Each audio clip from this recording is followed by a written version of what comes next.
They missed my graduation for a football party, then tried to make my wedding about them. So I gave them one thing they never expected: silence. Rows of proud families filled the university arena that morning, clutching flowers, wiping away tears, cheering like it was the Super Bowl itself. And maybe for them, it was.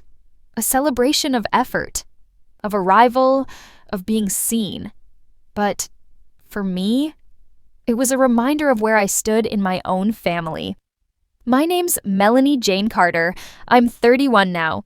But back then, I was 28, finally graduating with my business degree after 6 grueling years of night classes, vending machine dinners, and back-to-back shifts at a call center where people screamed at me for things I didn't do. I'd sold my old Corolla to cover my last semester, dropped health insurance to afford textbooks. I said no to vacations, birthdays, holidays because I couldn't afford to stop, not if I wanted out. So when my name was called at Carson State University, I expected not flowers, not even a standing ovation, just someone in the seats, someone from my family. But the 3 chairs I'd reserved for my mom, dad, and my younger brother Travis, empty, neatly roped off, like they'd planned their absence ahead of time. As I walked across that stage in $12 Goodwill heels, clutching the diploma I fought tooth and nail for, my phone buzzed in the pocket of my gown. A group text lit up the screen.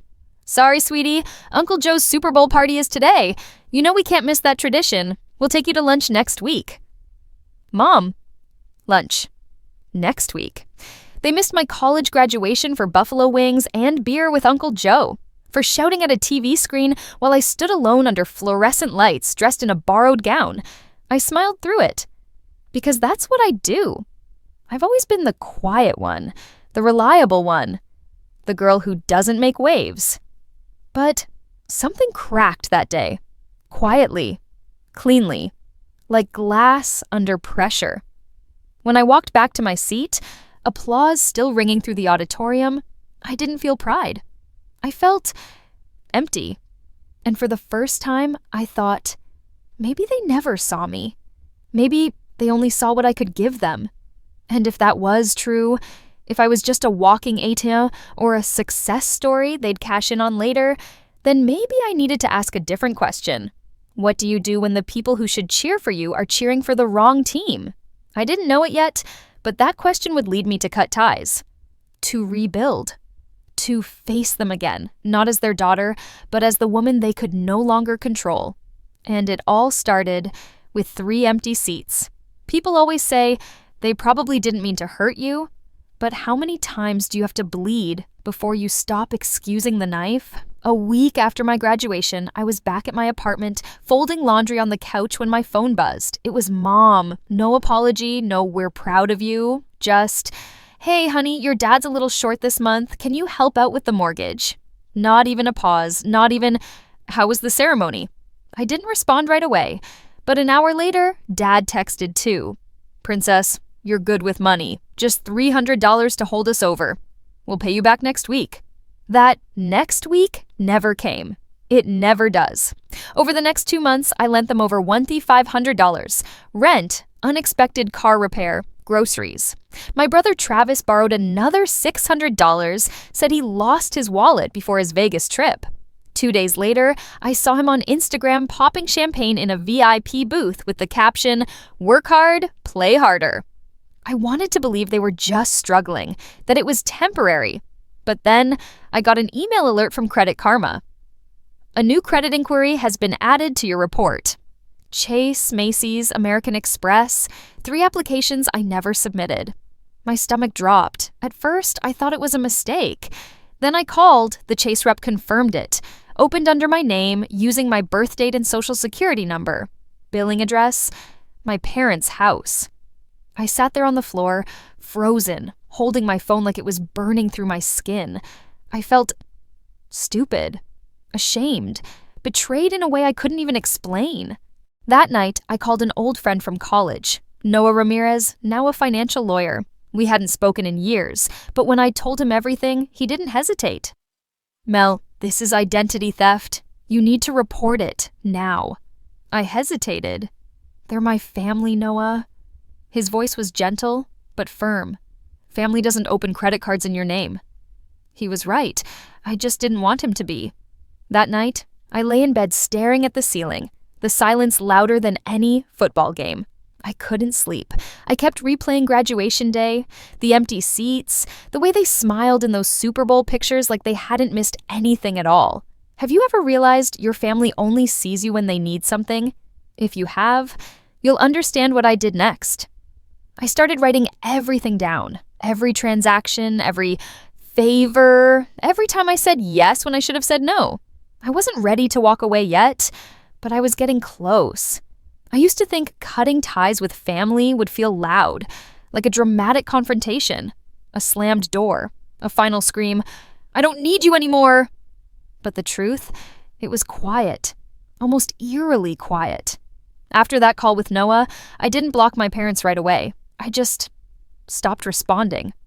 The texts asking for money, left on read, missed calls, ignored. My mom sent me a 4-minute voice memo about how family sacrifices for each other.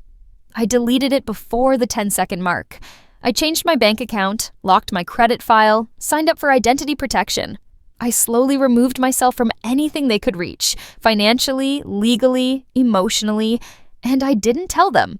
Not a warning, not a speech, just silence. A few weeks later, I joined a support group for survivors of family financial abuse. We talked about the guilt, the way helping out slowly turned into being used, the way we were taught that saying no to family made us bad daughters. At first, I thought I'd just listen, but I found myself opening up. And once I started talking, I couldn't stop. Not long after, I ran into Noah again at a financial literacy conference. He was on stage, I was in the third row, we grabbed coffee afterward, talked about old times, then newer wounds. He listened without judgment. When I finished, he looked at me and said, "You're not the same person I used to know, but I think that's a good thing." I can't remember the last time someone looked at me like that, not with expectations or pity or need, just respect. We started dating a few months later. Slowly, gently, no pressure, no guilt, no you should, you owe, or you have to. When Noah proposed a year later, I said yes without hesitation. I knew that meant planning a wedding, making a guest list, deciding, do I invite my family? And just like that, the memories came flooding back. The empty chairs at graduation, the fake emergencies, the bank notices. The last time my mom called me ungrateful for saying no, I didn't need to debate it. I wasn't inviting them. The morning of my wedding, the sky was cloudless. No drama, no warning. The ceremony was set for 5 p.m. in a sun-drenched greenhouse tucked behind an art museum. Quiet, intimate, filled with people who had actually shown up for me. My best friend Tanya was arranging centerpieces. Noah was off practicing his vows. I stood in front of the mirror, smoothing the lace of my dress, when the venue coordinator peeked in. Her face was pale. "Melanie, there's a couple outside. They say they're your parents." I froze, not because I was surprised they came uninvited, but because some part of me had hoped they wouldn't.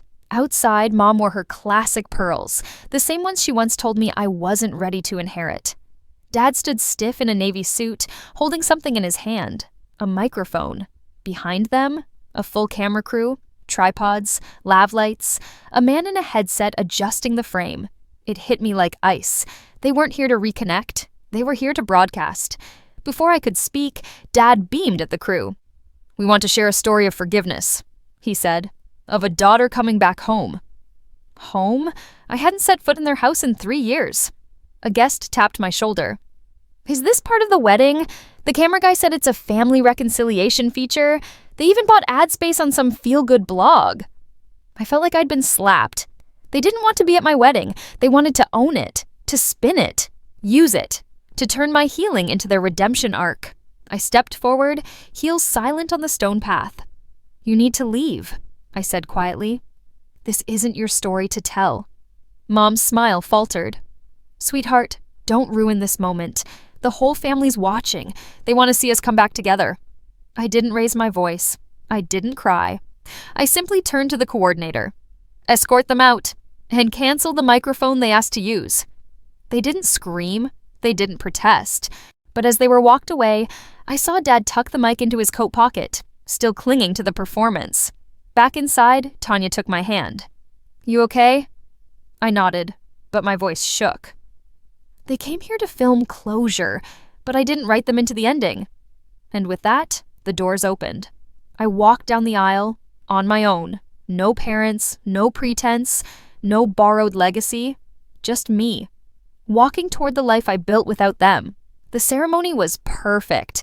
The sun dipped just enough to paint the glass walls in gold. Noah's vows made half the room tear up.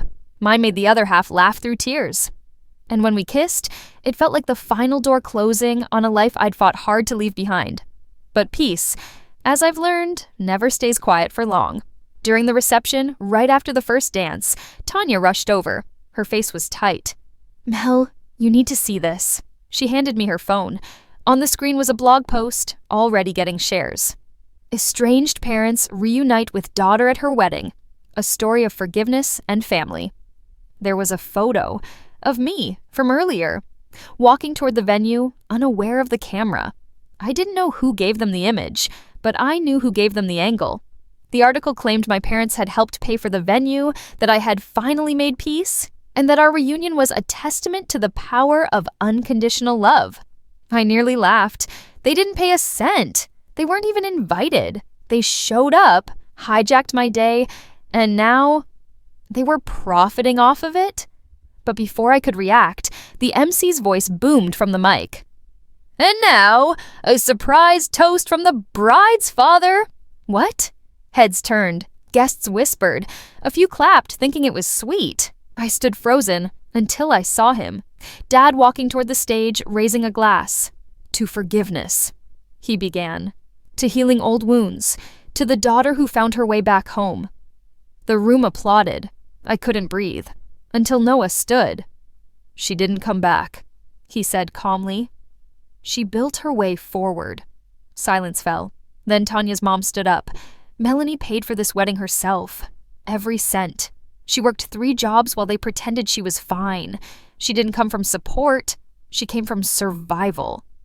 People started murmuring, shifting, looking at me differently, not with pity, but with clarity. And I knew what I had to do. I walked to the mic. My voice shook at first, then settled. This day isn't about rewriting the past. It's about honoring the truth. I was alone at my graduation. I was alone when they opened credit cards in my name. And I stood alone when I chose to heal. So no, this isn't a reunion. This is a boundary. And I'm not sorry for drawing it. I handed the mic back and walked off stage to the sound of applause. But this time, it was for the truth. It's been 9 months since the wedding. The flowers have long dried, the photos are framed, and my parents, still blocked. I haven't heard a word from them since that night. No calls, no letters, no more surprise cameos. At first I kept waiting for the guilt to show up, the ache, the second guessing, but it never came. Instead, something else grew in its place. Peace. Not the dramatic kind. Not fireworks or music swelling in the background, just waking up and breathing easy, cooking breakfast without a tight chest, laughing with Noah and not flinching when the phone buzzes. Peace looks like my diploma, finally framed on the office wall where I can see it every day. Peace looks like a joint savings account that only we touch. Peace sounds like quiet, not the silence of being ignored, but the quiet that comes from no longer explaining yourself. I spent years thinking freedom had to come with approval, that I needed someone to validate the steps I took to heal. Turns out, I just needed to take them. A few weeks ago, I gave a talk at a women's leadership conference. My session? How to set boundaries with family without losing yourself. At the end, a woman in her 40s raised her hand. How do you deal with the guilt of walking away from people who raised you? The room got quiet. I let the silence sit before I answered. Guilt is a sign you were taught to prioritize their comfort over your safety. And healing, it starts the moment you stop apologizing for protecting yourself. She cried. I almost did too. Last Friday, I launched something I once only dreamed of. The Carter Fund. A scholarship and legal aid grant for young women who've been financially manipulated by family. We've already accepted 13 applicants. Some are college students, some are single moms. One's a survivor of identity theft, just like me. And tomorrow, I sit down with a publisher to talk about turning my story into a book. Not for revenge, not to shame anyone, but because someone out there needs to hear. You're not selfish for wanting peace. You're not dramatic for wanting respect. You're not alone. Have you ever felt guilty for protecting your peace? Drop a comment in the comments. I read everyone. And if no one's ever said it to you before, you're allowed to choose yourself, because I did. And I'm still standing, stronger, softer, free.